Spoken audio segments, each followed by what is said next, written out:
Bonjour à tous et bienvenue sur Original Comics pour une vidéo un peu spéciale. Et oui, vous le savez, c'est bientôt Halloween. Et Halloween, c'est vraiment la fête. On essaye de se faire peur en regardant souvent des films, mais aussi en lisant des BD. Oui, des BD d'horreur, ça existe, il y en a plein. Comme vous pouvez le voir derrière moi, on a fait une petite sélection. Et on a décidé, du coup, pour ce faire, avec l'équipe, de vous proposer une sélection de 3 titres. Plus ou moins 3 titres, vous allez voir, il y a une petite douille qui a été placée. Et on va vous présenter nos coups de cœur, nos derniers coups de cœur horrifiques. Des livres qui sont bien sûr disponibles chez Original Comics, que vous pouvez commander, que vous pouvez venir récupérer, qui seront idéales pour passer un Halloween bien sympathique, assez frissonnant. On commence tout de suite avec la première recommandation.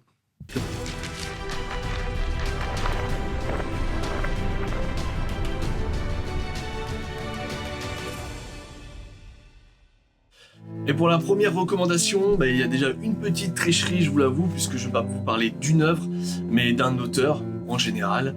Il s'agit tout simplement de Junji Ito. Alors Junji Ito, c'est un auteur majeur de l'horreur, et il faut savoir que, étonnamment, en France, malgré la popularité du manga, ces œuvres ont été pendant très longtemps, pendant de longues années, très difficilement trouvables, ce qui est un peu hallucinant quand on connaît l'importance de l'œuvre de Junji Ito et tout simplement le génie de cet artiste-là. Alors ça s'est fait en 2 temps. Tout d'abord, il y a Delcourt. Non, c'est le mauvais bouquin, attendez.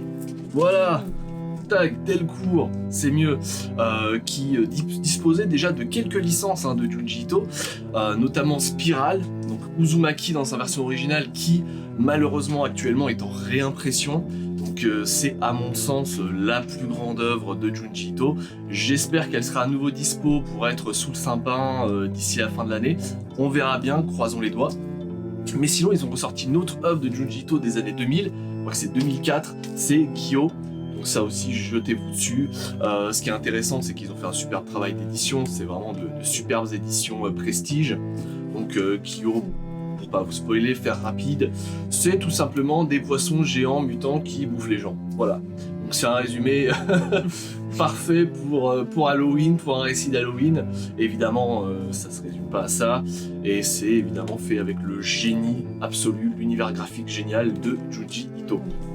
Alors, ce qui est intéressant aussi, c'est qu'on a eu des rééditions comme Kyo, Spiral, mais on a aussi eu des éditions d'œuvres qui n'étaient jamais parues, avec notamment La déchéance d'un homme. Alors, je vous en avais déjà parlé dans une ancienne vidéo, mais voilà, donc adaptation d'un classique de la littérature japonaise, et qui va avoir tout simplement la dépression, en fait, va se centrer sur la dépression d'un homme, comme son titre peut l'indiquer, mais c'est fait à la façon de Junji Ito, avec son approche graphique, son univers torturé, et c'est très intéressant parce que en fait il va tout simplement amener des éléments d'horreur, des éléments fantastiques dans ce récit qui est effectivement de base peut-être plus psychanalytique en fait, et donc c'est absolument remarquable.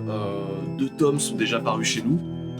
Et je sais pas si vous avez regardé un peu sur le net, les critiques sont dithyrambiques et c'est à juste titre, c'est vraiment un bijou aussi chez Delcourt.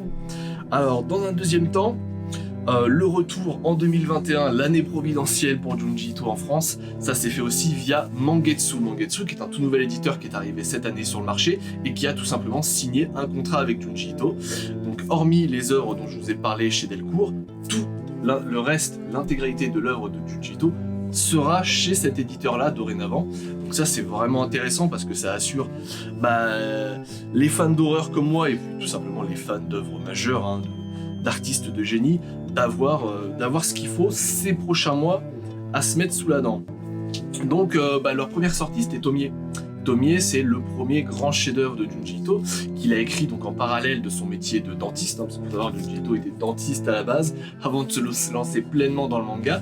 Et en parallèle, il a tout simplement créé cette œuvre-là, qui est sa première œuvre majeure, où on va suivre le personnage de Tomie, qui est une jeune femme sublime au pouvoir étrange et qui va, comment dirais-je, s'amuser à torturer les hommes qui vont tomber sous sa coupe. Et c'est vraiment le premier chef-d'œuvre de Junji Ito. Une œuvre de jeunesse, mais qui vraiment, vous avez déjà toute l'essence de l'univers graphique absolument démentiel de cet auteur de génie. Voilà.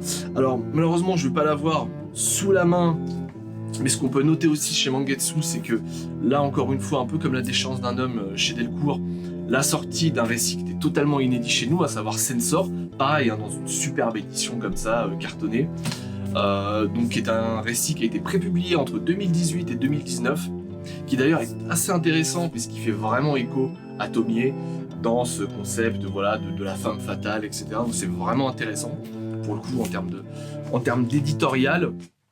Et là, encore une fois, c'est un récit super intéressant et qui est super intéressant à mettre en parallèle de Tomie parce que Tomie, c'est vraiment les débuts de l'auteur, alors que Sensor, c'est voilà, un récit beaucoup plus récent. On voit qu'il est passé au numérique sur certains aspects, etc. Donc c'est vraiment intéressant de les mettre en parallèle. Donc voilà, 2021, c'était vraiment l'année du retour de Junji Ito. Je l'attendais énormément, mais je pense comme beaucoup de gens parce que c'est vraiment un des auteurs majeurs de l'horreur.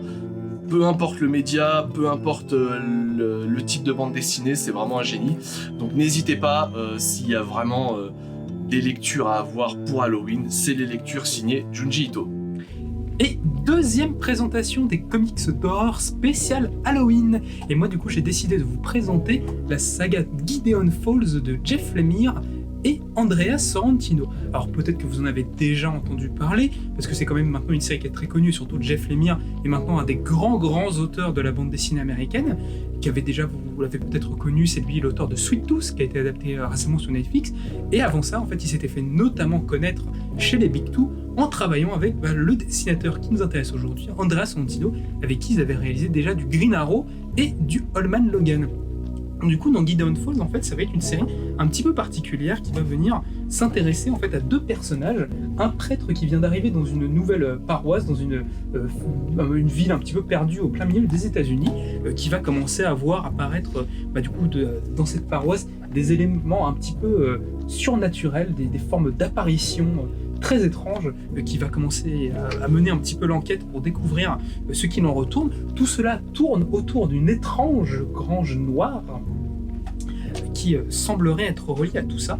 Et en même temps, en fait, on va suivre l'histoire de Norton, un jeune homme un petit peu perdu dans sa vie, qui se retrouve dans une grande ville et qui en fait à la recherche fouille les ordures de la ville pour essayer de trouver quelque chose. Il ne sait pas ce qu'il cherche, mais il sait qu'il doit le trouver.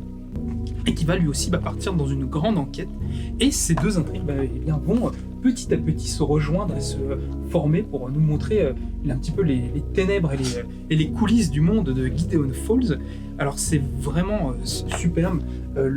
Andrea Sorrentino, qui a l'habitude de nous proposer des compositions vraiment sublimes, continue ici avec des mises en scène complètement folles. Je vous en délivre un petit peu pour vous montrer le génie de cet auteur, même si il sait se faire un petit peu plus sobre qu'à l'accoutumée, justement pour aller avec un récit plus tranquille et qui cherche plus à distiller une ambiance, là où dans ses travaux précédents il cherchait toujours surtout à faire un petit peu du spectacle ou des choses comme ça. Gideon Falls, c'est une série assez particulière pour Jeff Lemire, parce qu'en fait à l'origine c'était la toute première histoire qu'il avait eu envie de conter en tant que narrateur. C'était sur lequel il a travaillé vraiment extrêmement longtemps. Il cherchait à vraiment la faire. C'était vraiment une histoire qu'il avait en lui depuis extrêmement longtemps, qu'il cherchait absolument à raconter, mais au bout d'un moment il s'est senti, en fait, il se sentait pas assez bon en dessin pour le faire lui-même, et du coup c'est quelque chose qu'il avait mis un petit peu de côté. Et quand il a rencontré son nouveau pote Andrea Sorrentino, il s'est dit c'est bon, ça y est, j'ai la personne parfaite pour conclure, pour faire cette histoire-là. Et ils l'ont faite. Elle est maintenant conclue en français en 5 tomes. Je vous les montre, hop, là, rapidement. Hop, on a la saga complète en 5 tomes. Et c'est vraiment une des très grandes sagas qui a été faite, une des grandes séries indépendantes qui a été faite aux États-Unis récemment, qui va plutôt chercher un petit peu plus du côté de Twin Peaks et de David Lynch, en cherchant pas forcément à faire de l'horreur viscérale, mais plus un petit peu de distiller un malaise, de montrer une société un petit peu décadente sur le côté qui montre qui serait bon sous tout rapport, mais qui cache des choses extrêmement nuisibles à l'intérieur. Donc du coup Gideon Falls, ça c'est vraiment une très grande série et à découvrir tout de suite sur Original Comics. Troisième et dernière recommandation pour cette vidéo, moi j'ai décidé de vous parler tout simplement d'un comics assez récent. Il est sorti il y a très peu de temps, ce mois-ci, Infidèle. Infidèle, qu'est-ce que c'est? C'est un comics qui est écrit par, alors il me faut le nom de l'auteur parce que c'est assez particulier, Pornsak Pitchett et dessiné par Aaron Campbell, un duo d'auteurs vraiment talentueux. qui sont vraiment fous en niveau d'horreur. J'ai lu ça récemment, ça m'a mis une claque dingue. Infidèle, ça parle de quoi? Ça parle d'une jeune femme, Aïcha, qui vit dans un immeuble qui est assez particulier. Attention, les images, hein, on envoie du lourd. Qui vit dans un immeuble assez particulier parce que c'est un immeuble qui a été victime d'un attentat. Un poseur de bombes, en préparant ses bombes, a vu ses bombes se faire exploser. Ça a traumatisé l'immeuble, parce qu'on a découvert que ce poseur de bombes, qui était d'origine arabe, consultait les sites de Daesh et tout, et du coup, il a tout de suite été associé à Daesh, donc ça a vraiment terrorisé les habitants. Et en fait, dans cet immeuble, on va découvrir que y a un truc un peu bizarre, c'est qu'il y a des fantômes en fait qui prennent possession des gens et qui notamment se nourrissent de tout ce racisme ambiant à l'immeuble, toute cette peur, toute cette xénophobie. Et en fait, Aïcha, elle, va être tourmentée par ces fantômes. C'est un récit qui est vraiment terrifiant, qui est très très bien fait, qui fait écho bien sûr, c'est marqué sur la 4e de couve, à Get Out, ce film de Jordan Peele, qui voyait un film d'horreur totalement réinventé, qui reprenait des grands films d'horreur pour les réinventer avec des thématiques sociales fortes. Ici, c'est un peu la même chose qu'on a. Alors, je sais que les thématiques sociales sur l'homophobie, le racisme, tout ça, c'est quelque chose qui peut être très dur dans les comics à appréhender. Mais vraiment, si on met ça de côté, c'est vraiment juste un comics d'horreur qui est extrêmement bien fait, extrêmement bien narré, et qui vaut vraiment le coup d'œil. C'est juste, vous voyez ça plus comme un plus, quelque chose qu'on essaie de vous raconter. On n'essaye pas de vous faire passer, de vous dire, vous voyez ce qui se passe quand on est victime de xénophobie. Non, c'est pas du tout ça. Le principe, c'est juste pour vous montrer, c'est des exemples qui sont montrés pour voir comment les gens vivent ça au travers du prisme de l'horreur. C'est vraiment, vraiment intéressant. Moi, je trouve que c'est un truc qui est vraiment bien fait, avec des très bonnes idées. Ne serait-ce que ça, ce que je vous montre là, que je vous ai déjà montré, c'est vraiment une des premières pages. On commence sur le chapitre 1, et on arrive à ça. Et ce qui est fou, c'est que ça nous met tout de suite dans le bain, parce que ça, vous l'avez peut-être vécu. Ça fait vraiment écho aux terreurs nocturnes. Si vous avez déjà eu une terreur nocturne, vous savez de quoi je parle, vous vous en souvenez. Ce moment où on est éveillé, on a l'impression que quelqu'un nous surveille, voire quelqu'un est au pied de notre lit. Et en fait, tout de suite, ça nous met dans le bain et on est vraiment dedans. Et ça va être comme ça tout du long, avec plein de références qui sont données. Par exemple, il y a des discussions très drôles entre Aïcha et sa belle-fille qui parlent de Star Wars et de Django et de Boba Fett.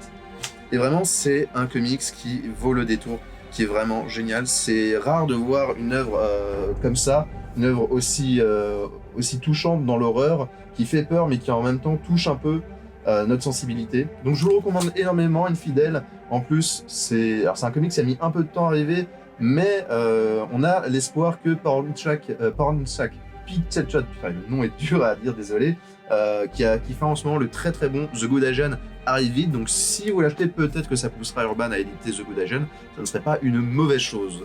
Mais voilà, je vous invite à découvrir ça, c'est vraiment un récit qui m'a touché, qui je pense peut toucher beaucoup de gens, et qui vaut le détour. Et du coup voilà, c'est la fin de cette vidéo. J'espère, enfin on espère tous les trois bien sûr, que ces recommandations vous auront intéressé, que vous allez en prendre ne serait-ce qu'un, ça serait déjà une victoire. En attendant, on vous souhaite bien sûr un très bon Halloween. Donc comme dit dans la vidéo, peut-être, il me semble, tous les bouquins sont disponibles sur le site d'Original Comics, les liens sont dans la description de la vidéo. Les livres sont aussi disponibles au 49 rue Lacépède à Paris. On vous attend nombreux pour vous les procurer, pouvoir en discuter avec vous. Bien sûr, le samedi, ce sera le moment idéal. Si vous voulez mon avis, on aura un cher Quentin qui sera très ravi de vous parler de Gideon Falls notamment, directement. Voilà, à bientôt pour de nouvelles vidéos. Juste petite info, la vidéo sur l'ordre de lecture Avengers arrive avec un peu de retard, mais ça arrive bientôt. À la prochaine.